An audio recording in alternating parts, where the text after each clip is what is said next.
Hello friends. तो आज हम लोग पेपर 6 के इस वीडियो में हम लोग आपका स्वागत करते हैं।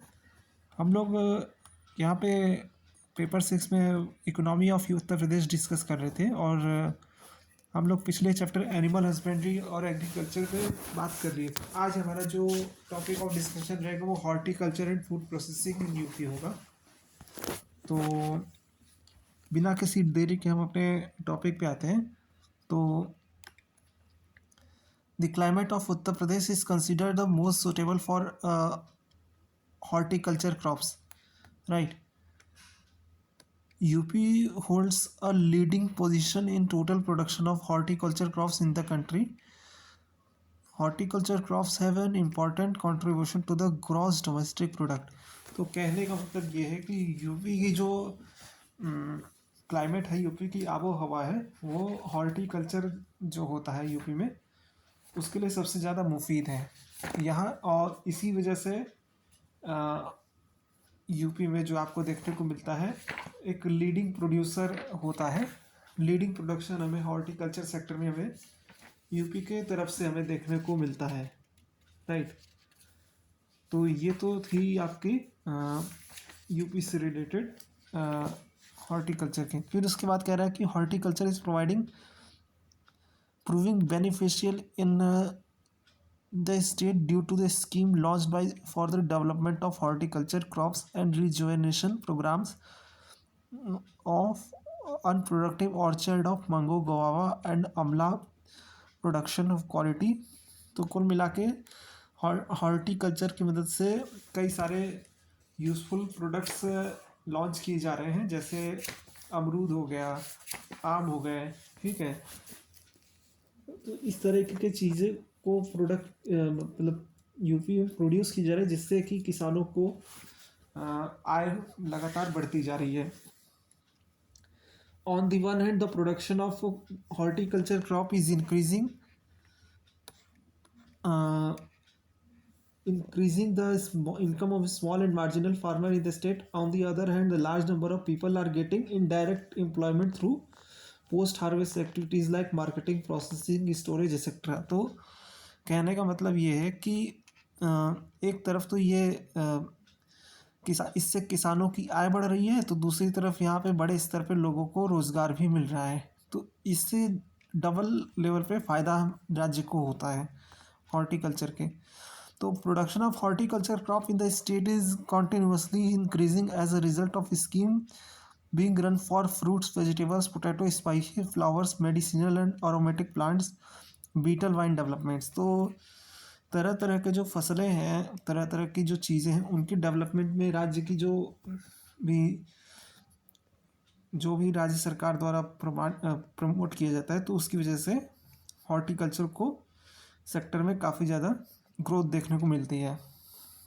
और इसके लिए सरकार जो है सब्सिडी भी देती है, जैसे कि बी कीपिंग के लिए देती है, मशरूम प्रोडक्शन के लिए होता है, फूड प्रोसेसिंग के लिए होता है, हाँ, सुपारी के लिए होता है। तो इन सब चीज़ों के लिए सरकार की तरफ से काफ़ी ज़्यादा मदद दी जाती है।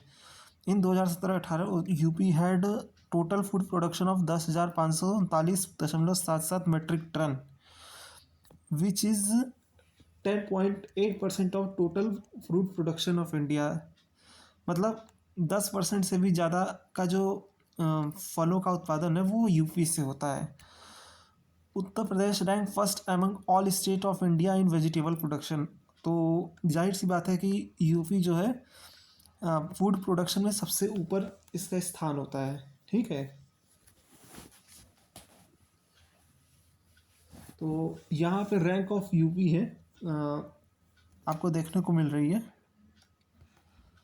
फूड प्रोडक्शन और परसेंटेज ऑफ फ्रैक्शन प्रोडक्शन के अगर हम बात करें, वो rank of Uttar Pradesh among food producing state in 1000 metric ton. तो पहले पे आंध्र प्रदेश, दूसरे पे महाराष्ट्र और तीसरे पे यूपी है, ठीक है। तो ये सारी चीज़ें, और फिर उसके बाद गुजरात और एमपी है। तो इसका जो सोर्स है horticulture statics 2022, ministry of agriculture and farmers welfare, वहाँ का ये स्रोत है। तो उसी के हिसाब से ये बताया गया है। फिर उसके बाद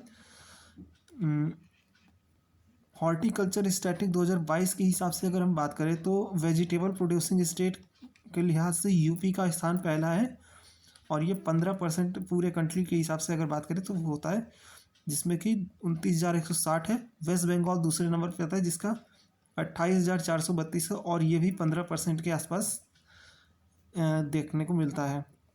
फिर एमपी आता है जो कि 10% का कवर करता है। बिहार आता है जो कि 9%, और फिर उसके बाद गुजरात जो कि 7% पूरा कवर करता है वेजिटेबल प्रोडक्शन में।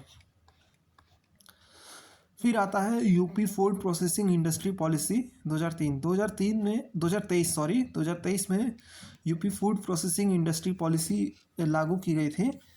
तो farmer of UP usually do traditional farming. It is not possible to increase farmer incomes only by cultivation paddy and wheat. In view of this, the state government has started focusing on horticulture, cultivation of spices, vegetables. In the same sequence, state government has launched UP food processing industry policy 2023। तो कहने का मतलब ये है कि राज्य सरकार द्वारा इस चीज़ को काफ़ी ज़्यादा प्रमोट किया जाता है, फूड प्रोसेसिंग इंडस्ट्री को काफ़ी ज़्यादा प्रमोट किया जाता है, क्योंकि किसानों के लिए, जो छोटे किसान होते हैं, सीमांत किसान होते हैं, उनके लिए पॉसिबल ही नहीं है कि वो सर्वाइवल एग्रीकल्चर से आगे बढ़ सके। इसलिए वो इस तरह मतलब सरकार को इस तरफ से जब सपोर्ट मिलता है तो वो इस तरह की चीज़ों को उगाते हैं जिससे कि जो फूड प्रोसेसिंग इंडस्ट्री यूपी में है वो रॉ मटेरियल उसको अवेलेबल हो जाए। अब जैसे मैं बात करूँ तो आपका आलू होता है, राइट। तो आलू को या चिप्स की बात करें, ठीक है, तो चिप्स की जैसे लेज हो गया, या फिर और भी कई सारे चिप्स होते हैं, बिंगो हो गए, तो इनके प्रोडक्शन के लिए जो मेन रॉ मटेरियल है वो पोटैटो है। तो पोटैटो आता है, इसके अलावा मसाले भी आते हैं। तो इन सब का प्रोडक्शन कौन करेगा? ये सब का प्रोडक्शन किसान करेंगे, लेकिन किसानों के पास इतनी ज़मीन नहीं है। तो सरकार क्या करती है? सरकार किसानों को सहायता प्रदान करती है, जिससे कि किसानों की जो ज़मीन है उसमें वो हॉर्टिकल्चर से रिलेटेड जो भी आपके रॉ मटेरियल है वो आसानी से पैदा कर सके। तो ये सारा पूरा मुद्दा इससे जुड़ा हुआ है, ठीक है। तो इसीलिए 2023 में फूड प्रोसेसिंग इंडस्ट्री पॉलिसी 2023 को लाई गई थी, जिससे कि सारी चीज़ें बेहतर हो गई, ठीक है।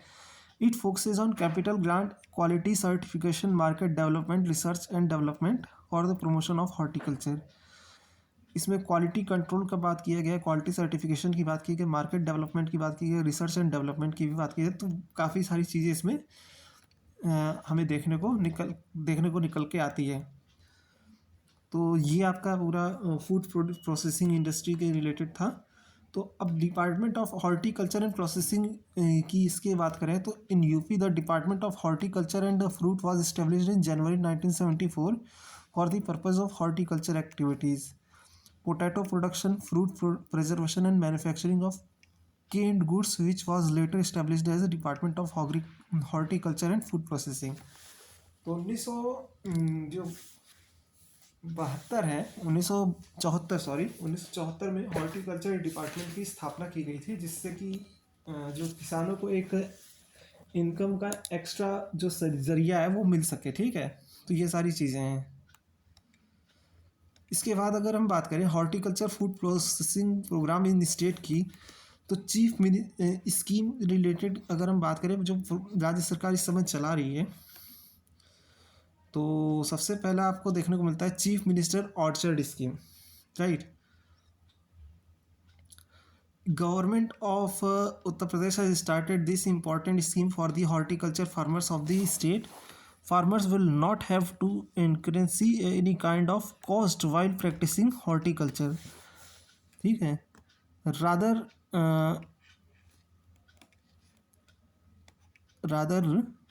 they will be given money for their labor। तो हॉर्टिकल्चर से रिलेटेड ये जो स्कीम लागू की गई है, इसके तहत ये है कि जो किसान हैं उनको कोई अपने तरफ से कोई कीमत या कॉस्ट नहीं लगानी है, बल्कि सरकार उनको काफ़ी ज़्यादा एड करेगी, ठीक है।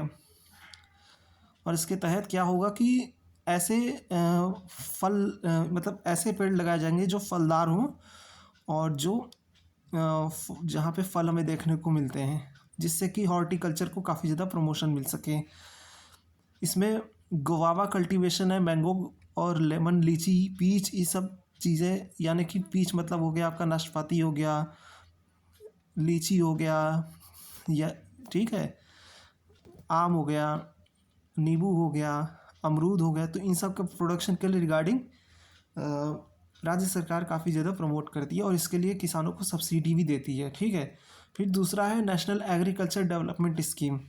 National agriculture development scheme funded by central government, right, was started in uh, was started in the state from year 2007-8 में चालू की गई ये स्कीम, जिसे सेंट्रल गवर्नमेंट द्वारा फंड किया जाता है। और इस स्कीम का मेन जो गोल है वो आपका है ग्रोथ अचीव करना एग्रीकल्चर सेक्टर में। ठीक है, जो वार्षिक ग्रोथ है उसको अचीव करना, जो भी टारगेट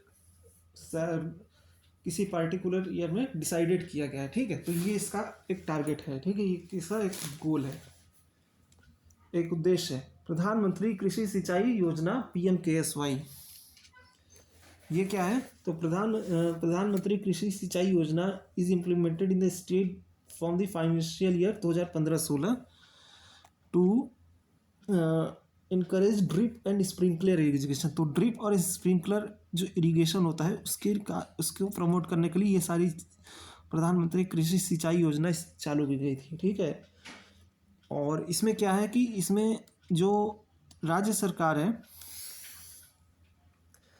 ये आपका 90% सब्सिडी प्रोवाइड करती है जो लघु और सीमांत किसान है। ठीक है, और 80% जो है वो अदर फार्मर्स को सब्सिडी प्रोवाइड करती है। और इसके अलावा जो भी एडिशनल ग्रांट्स होते हैं, ये सारी चीज़ें राज्य सरकार द्वारा प्रोवाइड की जाती है। फिर आता है potato seed and production and distribution program. तो ये प्रोग्राम मैं अगले वीडियो से डिस्कस करूँगा। तो मिलते हैं आपसे नेक्स्ट वीडियो में। अपना ध्यान रखिए और thank you everyone, good bye.